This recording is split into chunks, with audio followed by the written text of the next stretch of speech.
Not really, because I hear my name in all the social media and everything, MLB Network, uh, coming up, and kind of like was waiting for something to happen. But it's always a surprise for a player, I think. And for me, this is the second time that I've been traded, so it's always a little bit of surprise for the people. Thank you. Caitlin, go ahead. Hey, Teoscar. Just, you say you're not surprised, but I mean, what was then your reaction to getting traded from the Blue Jays? And did you get a chance to, text with some of your teammates and kind of have your goodbyes? Yeah. I mean, I've been in touch with most of the guys. It's a little bit sad. I'm not gonna be part of them anymore, but for me, it feels like it's a new chapter on myself, and I think I'm gonna enjoy it the best that I can, and I'm gonna give everything that I got to the Seattle Mariners and the fans. Great. Good luck, Teoscar. Thank you. Corey, go ahead. Thanks. Teoscar, welcome to Seattle.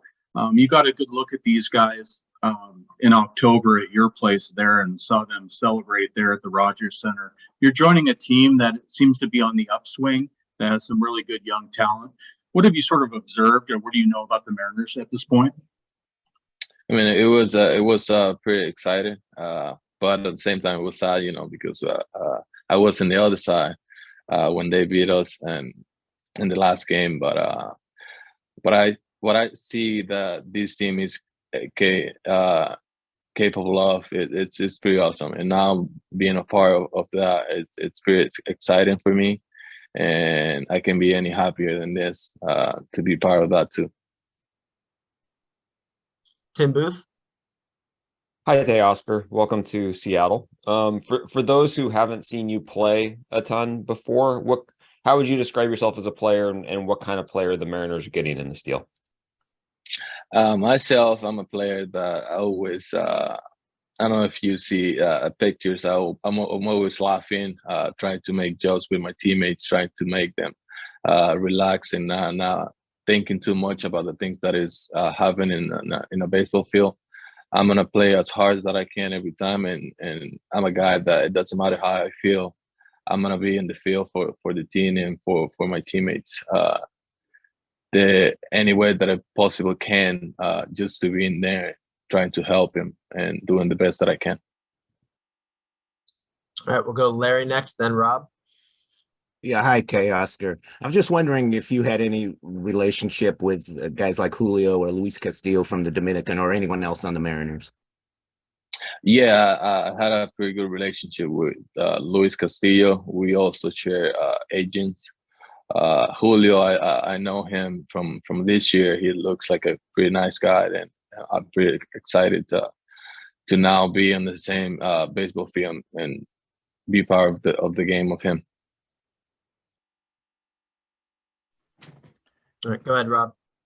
Hey, Teoscar. Looking back on your last 5 years in Toronto, what are your most fond memories of your time as a Blue Jay? I had a lot of fun in that team. They have a pretty young talented group. They're pretty excited to play with, and I learn a lot from them. They learn a lot from me, and it's just a special group. They play with passion. They love the game. They play hard every day, and they just trying to be there for their teammates every time that we need them. And how much of a better player do you think you are today than you were in 2017? And how much of the opportunity that you got in Toronto help you become the guy that you are right now? It's a really different player. Now my mentality is different. It's different. Now I believe in everything that I got. I believe in myself. When I get into that organization in 2017, I was just trying to prove myself. I was trying too hard, and things wasn't going the way that I wanted to go. But the opportunity that they gave me, they trusted me, and they gave me the opportunity to show everything that I got, and thankfully I did that. Thanks, Teoscar. Best of luck. Thank you. She next.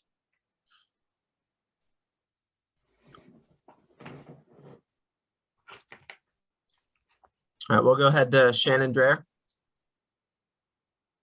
Hey, Oscar, kind of along the lines of the last question, where was your most development when you were with the Blue Jays and kind of coming into your own as a hitter?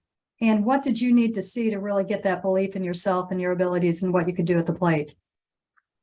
I think it comes with the opportunity, when the trust, when you get the trust from your manager and from the coaching staff. When you have that fear to make mistakes, things not gonna go the way that you want it to go. But as soon as I get the trust from my manager and from the coaching staff, from the front office and everybody in the organization, that's when everything is start to change, and I start to doing better and better and better, and just believe more in myself and know that I have a lot of talent to be a great player in the big leagues. Daniel, go ahead. Hey, Teoscar, welcome to Seattle. Here with the Mariners, it's a really tight-knit group. The clubhouse culture, they really feed off of each other. I'm not sure if you've heard anything about that at all, but if so, what have you seen from afar and hearing everything about the Mariners? I can see the same thing that I was going on in Toronto. They had a pretty good group of guys that is really special, and I see what they can do in a baseball field this year when they beat us in the wild card. So I think that's the most exciting part that I'm gonna be with, and I'm just gonna enjoy every single moment and try to help anybody that I can, and just learn from every one of the guys that are on our team. Tim Booth. Hey, Oscar, you're entering your last year of arbitration eligibility. I'm not going to ask you if you're interested in signing an extension with Seattle right away, but how important is free agency to you, especially someone who's gone through the process you have to get to this point? I mean, right now, I'm not thinking about free agency. My goal right now is just trying to help the team, trying to do the best that I can, and just to wait for that moment. And if it's a good opportunity, I will stay with Seattle. But it's not in my mind right now, thinking about free agency. Right now, just trying to get ready for the season and try to help the team. All right. Any last questions for Mr. Hernandez? All right. Thank you, Teoscar. Appreciate you joining us today. Thank you, guys. Appreciate it. All right. We will now transition over to Justin Hollander, who is with us. Questions for Justin? Hey, guys. Go ahead, Corey. Hey, You Justin. right in the center of my screen, so I'm giving you. I appreciate it. Hey, I think we all we understand Teoscar's skill set, his strengths, but it seems like adding a player of his pedigree, what he could do for that offense, for that lineup. You always hear the term lengthening the lineup. This is a real impact guy. This is not something the Mariners have done much of in the past at all. Just what kind of influence can you really have on this group? I think you're always trying to balance experiences versus not holding something against someone. It's certainly a positive that Teoscar's played in big moments and done things on big stages. I think the bigger factor, and I alluded to this morning on the radio, is all of our research just pointed to someone, all of our background, everyone we talked to, it was just a really high quality human being, someone that could really contribute to our culture in a positive way. And I'm sure part of that will be that he's done big things in big moments with 45,000 people there. And as we continue to grow and evolve, we've added more and more players who've been a part of that. And then the rest of our group got to experience that this October. I think that only makes us better in the long run, is to have people who have had those experiences as key cogs in our lineup and our team core. Daniel, go ahead. Hey, Justin, when did he come on your radar, and when did you guys really start to get aggressively pursuing him, and how did this kind of all come together? Yeah, I mean, I feel weird saying when did he come on our radar? Like he's made all-star teams. He's an awesome player. So it's not like we unearthed this hidden gem. He's someone that we've talked about with the Blue Jays over the last couple of years, including last spring training. We ran concepts by each other on how this might work for both teams. And ultimately we didn't get there in the spring last year. But someone that we've always followed and admired, again, both for his on the field contribution and what we believe to be clubhouse locker room contribution to the environment. Obviously, that's something we take very seriously, and felt like there was a lot of boxes that he checked. In terms of this offseason, those conversations happened as soon as we were eliminated. We started calling around to other teams, figuring out what we could and couldn't do, and 15, 20 conversations later, we are here today with Teoscar Hernandez as a Mariner. Next question, Ryan Davis. Justin, how does this affect you guys moving forward? You had an outfield piece. Mitch is still out there. How does this affect what you guys may do moving forward? I don't know that it affects Mitch substantially more or less than anything else we might do. We felt like a goal that we had in the offseason was we needed to get more dangerous offensively, either by adding length throughout the lineup or adding a middle of the order impact bat. Obviously there's still more work to do, we think, and there are things we'd like to do. That includes Mitch Haniger. Of course, I talked to Adam Karen, his agent, yesterday. I've been in contact with him throughout, as is Jerry. We met with him at the GM meetings. Certainly the door is still open for Mitch to be back, and we're still having those conversations. In the aggregate, though, the important thing for us was that we had a chance to add what we felt like was an impact bat, and we didn't want to let that chance go away, particularly at this stage of the offseason. We felt like the Blue Jays were really direct with us that, they were considering whether it was the best thing for them to use Teoscar to acquire things that might help them and repurpose either financial dollars or you use, in our case, Eric Swanson to help their bullpen. So when we had the chance to do this, we didn't feel like waiting was the right thing and potentially letting an opportunity go by to acquire this kind of impact bat. We'll go to Greg next, followed by Larry. Hey, for those who haven't seen Eric Swanson pitch, can you describe his skill set and how difficult was it to give up a player of that caliber? Really tough. Obviously, I think we've all seen early on in free agency how valuable, reliable relievers who can pitch late in games are. The prices in free agency have obviously, the market's been strong for those players. In terms of Swanee himself, really it always has done a great job of locating a riding four-seam fastball at the top of the zone. And I think a big separator for Eric this year was coming up with a secondary pitch that he felt really comfortable with. He'll still mix in a slider, but really it's the split finger that has changed what he can do as a pitcher. He can get left-handers out and right-handers out. He's very comfortable late in games.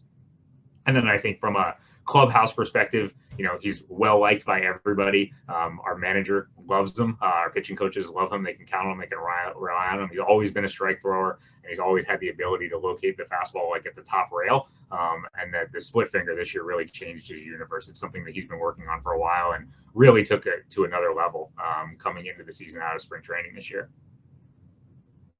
Go ahead, Larry. Hey, Justin, you guys haven't typically picked up guys who are eligible for free agency after a season. You like the club control beyond that. How did that factor into your thinking on this deal? I think it's just a contextual factor that you weigh like everything else. I don't think we're necessarily opposed to shorter control players. It's a dial that you can turn or measure based on what you're getting and what you're giving up. In this case, again, you have to give to get. And, would I prefer if we had Teoscar for longer? Of course. But it's very, very hard to acquire position players that have that kind of impact. That is for a year, is what it is. But we felt like the value was worth it because of the difference he can make, even if it's just for a year. We hope it's not, but even if it's just for a year, we felt like it was too good an opportunity to pass up on. Corey, next question. Justin, as we get further and further away from the decision to go down the rebuild path and the lean times of 2019, we're heading into a period now where your competitive window seems to be wide open. You made the moves last year with Ray. You signed Julio to the long deal, acquired Castillo, gave him an extension. These seem to be pretty heady times. I mean, you guys had, you know, well over 2 million in attendance last year. You're hosting an all-star game. What do you think moves like today's moves, and by extension, the ones you guys made last year and the team success, what does it say about the direction you guys are going?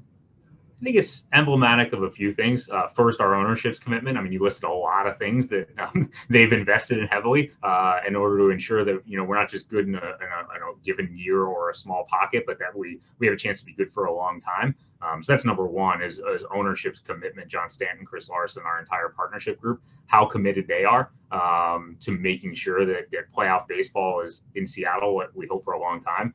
And then I think the second part is you kind of hit on it. Like when you go through rebuilds, a lot of things have to happen, and some of them happen exactly the way you expect them to, and some of them don't. And that's just part of the process. If prospects were as certain as major leaguers, you could never acquire them. So there's risk reward elements to it. And when you get to the point where you've come out on the other side of a rebuild and you're ready to be good, your roster tells you it is time to act in a certain way or not. And like flashing back to Larry's question about, you know, not usually something we've done is acquire a player with short control, you know, a year at well-paid rates for Teoscar Hernandez hasn't been something that we would have done in 2019 or 20 or maybe even 21. Our roster was just different then. Our roster now is built to win today. And myself, Jerry, our entire baseball operations group has to be responsive to that. And that's, you know, that's the reality of coming out of rebuilds. We're not looking to perpetually rebuild. We're looking to be good and stay good. And we think Teoscar can help us with that. We'll go Shannon, then Daniel. 2 questions, Justin. Obviously, pitching is an area of depth for the organization. How comfortable are you with what you have reliever-wise, or are your eyes open for something from the outside? I'm never comfortable with pitching depth. The day I say I'm comfortable is the day that I get a text from our high performance group saying 2 guys don't feel good today, or the volatility happens and we look up and something that was a strength is now a weakness. So I think it's always going to be an area that we look to add. This particular deal came about because we've done such a good job of developing from within, and that's our player development group, that's our scouting group, that's Max Weiner, our minor league pitching coordinator, and Trent Blake and Pete Woodworth in the big leagues. You know, I can't throw enough credit to the way we have drafted and developed up to and including at the big league level pitching. That gives you an opportunity to go out and acquire Teoscar Hernandez today because you draft Adam Macko in the 8th round and he develops into something that is way different than he was the day we drafted him. And the strides that Swanee has made are a huge credit to both Eric and our pitching group. But we need to continue to find new and interesting ways to help develop pitching and acquire more talent. I don't think that'll ever be something that we say, oh, we have too much pitching. Okay, I thought that might be the answer, but we'd see what we would get out of that. Also, again, as an organization, it seems like you like that quick early strike, and it's not too similar to what you did last year, but what does it do when you are able to cross off kind of one of your major boxes in the off season? What does that do for you if you're able to do that this early? It just gives you certainty. It gives you something that you feel good about plugging into a spot in your lineup that you may have had great uncertainty about a day ago or a week ago or a month ago.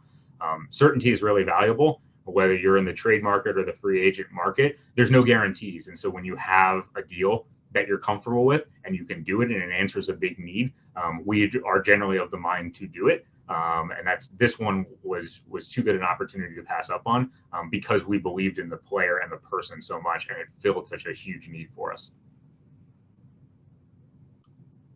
All right, go ahead, Daniel. Hey, Justin, kind of building up what Shannon asked, but just how high of a priority is it to replace Swanee's role? Because, I mean, he was such a big piece for you guys in the bullpen last year.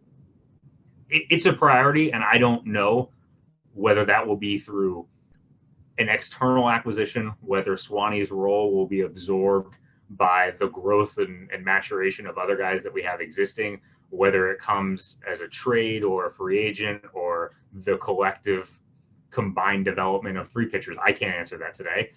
Again, just flashing back, like the offseason is full of uncertainty.